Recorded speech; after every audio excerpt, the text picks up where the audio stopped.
Buenos días, compañeros y maestros. Nosotros somos Ana Y Emanuel, y vamos a abordar 4 temas en este video que son las operaciones unitarias de mezclado, separación por tamizado separación por filtración. y separación por cristalización. Comencemos. Primero que nada, ver qué es una mezcla. Una mezcla se define como la combinación de al menos que al no reaccionar entre sí pueden ser separadas por medios físicos. Las mezclas se dividen en dos, homogéneas y heterogéneas. Las homogéneas o disoluciones se caracterizan porque los componentes no se pueden identificar a simple vista y se ven como una sola sustancia, por ejemplo los refrescos o el agua con azúcar. Mientras que las heterogéneas o suspensiones son las que sus componentes se pueden visualizar a simple vista, como el agua de limón, por ejemplo, que se ve en las pulpas.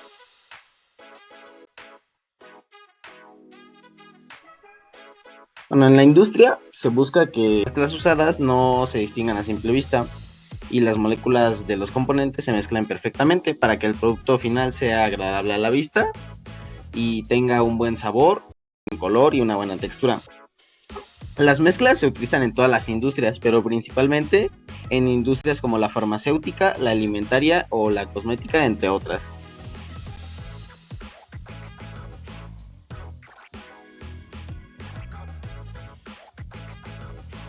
Bueno, aquí hay una representación de 3 mezclas. La primera es una mezcla perfecta porque está la misma proporción de partículas negras y partículas blancas. En la muestra B es una proporción, es una mezcla aleatoria porque hay una misma ahí está la misma posibilidad de encontrar partículas negras y partículas en la muestra. Y luego está una mezcla dispersa que es, como pueden ver, hay más partículas negras que partículas blancas. Así que se dice que no se mezcló perfectamente. Empieza con 2 fases individuales. Pueden ser sólidos y fluidos, un sólido y un fluido o 2 fluidos. Y para poder hacer un buen mezclado se debe proporcionar el movimiento y la energía deseada para poder lograr el mezclado requerido. Todo eso se debe tener en cuenta a la hora de elegir el mezclador deseado, que los veremos más adelante. Para mezclar líquidos necesitamos que estos se muevan mediante un flujo que proporcionará un agitador. Mientras los líquidos sean más viscosos y pastosos, el grado de mezclado que se logrará es menor. Generalmente los líquidos se agitan en tanques, como se puede ver en la imagen, que tienen formas cilíndricas usualmente y un motor para poder mezclar los líquidos en la parte superior. Y estos pueden ir abiertos o cerrados. Para los sólidos hay 2 generadores, los inmóviles o estáticos y los móviles o dinámicos. Los primeros usualmente están en una sola posición, ya sea vertical o horizontal, y cuentan con aspas internas para poder hacer la mezcla. Los contenedores móviles se dividen por su forma. Los tipos son en V, cúbicos, cilíndricos y troncónicos. Y estos hace que se mueva todo el contenedor, ya sea girándolos, dejándolos en caída libre o algo así. Como pueden ver en los ejemplos, aquí está un contenedor en V para trabajos de pequeña y mediana escala. En la producción industrial se utilizarían más los troncónicos, que son los de la imagen de la izquierda, como pueden ver. Puede ver una aspa de listón y el mezclador planetario. El primer método que vamos a ver es el tamizado. Este sirve para separar las mezclas heterogéneas, o sea, las fases que se distinguen una de otra. Esta operación unitaria consiste en hacer pasar una mezcla de partículas de diferentes tamaños a través de un colador o un tamiz. Las partículas de menor tamaño pasan por los poros y las más grandes se quedan en el tamiz. Es importante la forma y el tamaño de los agujeros, dependiendo de las mezclas que queramos separar. Hay 3 tipos de tamices: los de tejido metálico, soldado a un bastidor, el que tiene medidas en milímetros o micrómetros. También se les llama mesh, por la malla en inglés. Segundo tipo, perforada. Esta es metálica y se utilizan a partir de los 4 milímetros de abertura. Y finalmente los de chapa electroformada. Estas suelen ser de níquel que ha preciso, ya que pueden alcanzar hasta los 3 micrómetros. Para que la técnica del tamizado sea efectiva, tenemos que tener en cuenta la cantidad del material depositado en el tamiz y la intensidad del movimiento para el tamizado. Para el tamizado existen 3 métodos: el manual, que consiste en mover la mezcla con golpes secos en el tamiz, con la finalidad de facilitar el peso de las partículas; el método sónico, que consiste en que el tamiz se someta a ondas acústicas de muy baja frecuencia para poder tamizar las mezclas. Este método se utiliza en tamizados muy pequeños y difíciles de hacer. Hay 3 formas de hacer un tamizado mecánico, que generan vibraciones se mueven gracias a un motor, y las de golpeteo, que golpetean los tamices con movimientos excéntricos y verticales. Tenemos que tener en cuenta muchas propiedades de las partículas de la mezcla a la hora de hacer el tamizado, por ejemplo, la reactividad química de los componentes, su adherencia o las propiedades electrostáticas.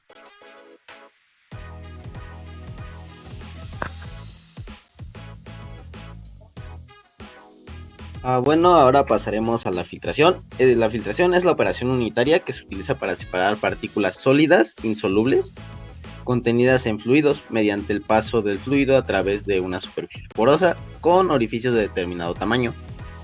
La separación de los sólidos se logra forzando el fluido a pasar mediante la aplicación de una fuerza, por ejemplo la presión o el vacío, a través de una superficie porosa denominada medio filtrante, que atrapa o retiene las partículas sólidas en su superficie. Se acumulan en una capa sobre la superficie del medio filtrante, formando lo que se conoce como torta de filtración.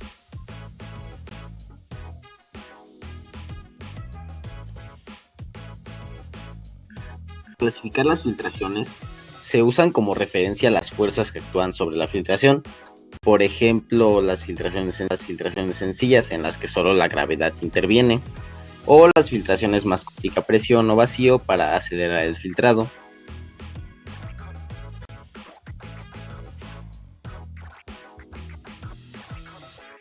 Bueno, el medio filtrante es una parte fundamental del filtrado, por lo que debemos escoger el adecuado para que la filtración permita el paso del fluido y retenga los sólidos correctamente. Unas propiedades a tener en cuenta son que soporten las condiciones del proceso, que no reaccionen químicamente, se puedan limpiar fácilmente y adaptarse a los equipos de filtración usados.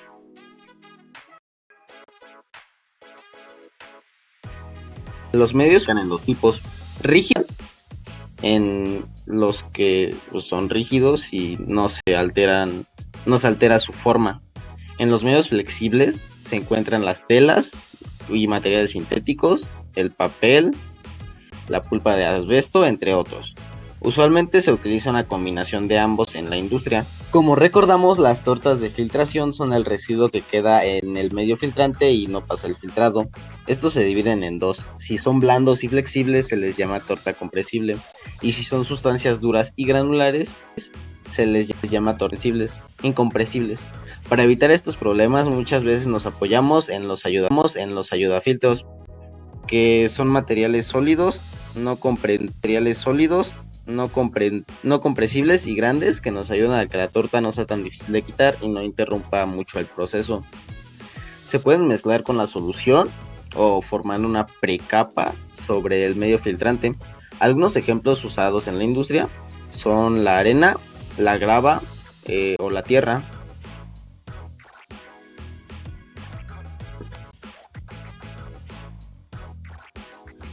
La filtración presenta dos grandes tipos. Si es a velocidad constante, se le aplica una fuerza cada vez mayor y la torta formada es muy pequeña, mientras que a presión constante el flujo se va mermando progresivamente. Bueno, para que esta operación, el filtrado, necesitamos tener en cuenta fluido como la viscosidad o la densidad, las propiedades del sólido, ya sea su tamaño, su forma y el volumen de material usado, y entre otras cosas. Un ejemplo claro de un equipo de filtrado, como pueden ver, es la válvula selectora usadas en las piscinas, que filtran al agua sucia con ayuda de la arena y esta la devuelve limpia a la piscina para su uso.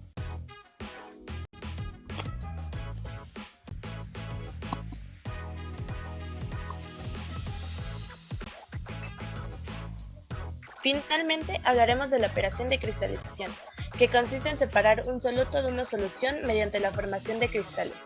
Una vez formados los cristales, se separan de la solución teniéndose del soluto cristalizado con alto grado de pureza. Durante este proceso, los cristales deben formarse primero y luego crecer. El fenómeno de formación de pequeños cristales se llama nucleación, y la formación capa por capa del cristal se le llama crecimiento. La sobresaturación es la fuerza impulsora tanto de la nucleación como el crecimiento de los cristales. Los cristales son sólidos compuestos por moléculas en un arreglo tridimensional, ya sea ordenado, periódico o en forma de retículo espacial. Se pueden identificar según su forma como cúbicos, hexagonales, monocíclicos, etc. Aquí se pueden ver ejemplos tanto en dibujos como en fotografías.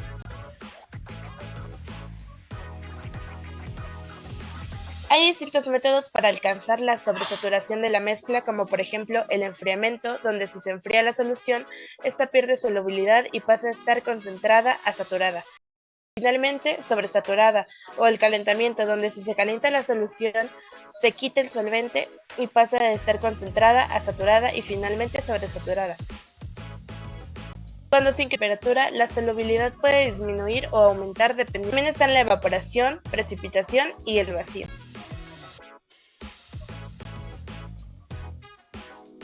En la industria, la cristalización es muy usada debido a que los materiales pueden ser usados para venderlos, como cristales, aunque principalmente es la gran pureza que presentan los cristales y requieren menos energía para separarlos. Unos ejemplos de cristalización son la obtención de la aspirina, purificación de productos en el refino del petróleo, la cristalización de la sacarosa o la winteración. Acá mostraremos las fuentes consultadas para hacer esta presentación y Muchas gracias por su atención.